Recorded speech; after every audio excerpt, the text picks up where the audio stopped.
The first thing I want to talk about is it is based on the book, Elvis and Me.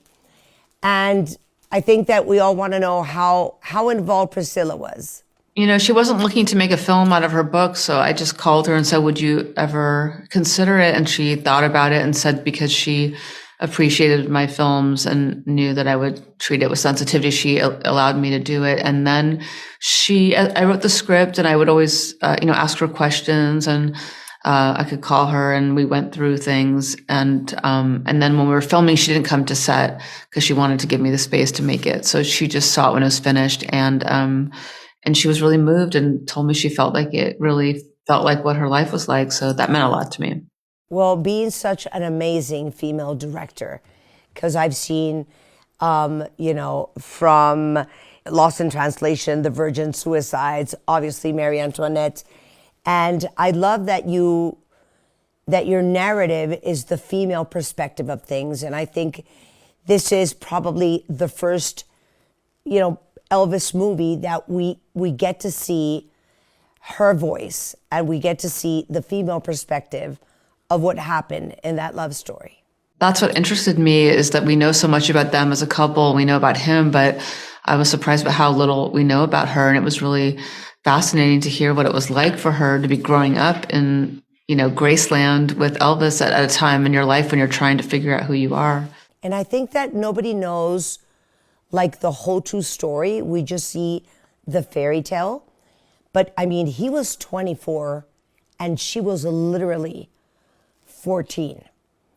And I think that how the relationship happened and how he set the rules very on from the beginning, I think it's very educational and very telling of the way many women live their relationships today.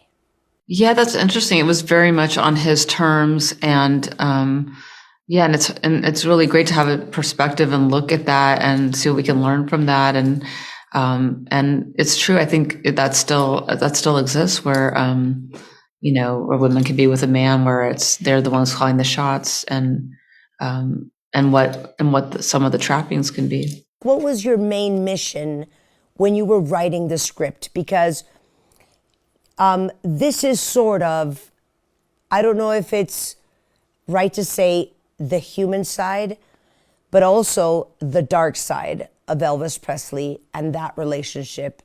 So what was the message you were trying to convey? Definitely, I think you have it right. I think it's interesting to see what on the outside looks like a fairy tale and a dream, and then to look behind the door of what was really going on. And in the highs and lows, it was a complex relationship with, a lot of excitement and unique fun experiences, and then some real struggles and a hard time. So I think, she had a lot of, to deal with, a lot of pressures, and ultimately how she had the strength to leave and which was so hard at that time, to leave a powerful man.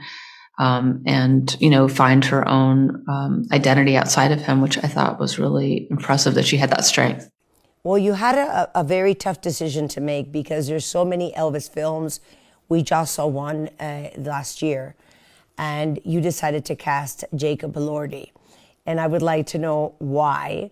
And the magic you have, Sofia, of telling a story in your very unique way that makes it so different to whatever anybody has seen before.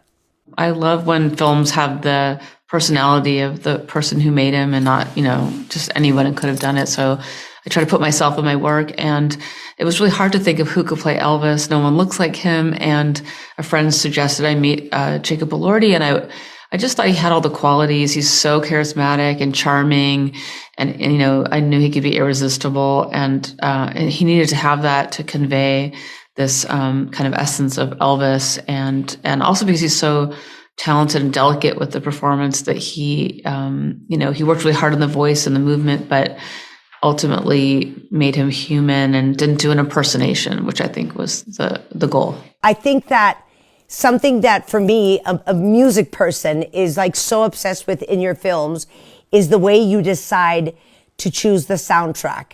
And there's not one Elvis song, which I think is incredible. How did that happen? Thank you. Yeah, we weren't allowed from the Elvis estate to use his music, so we had to be creative and find other options. And I'm really happy with our soundtrack, and even more, it emphasizes her story. Well, thank you very much. Great talking to you, Sofia. See you in Mexico City soon. Okay.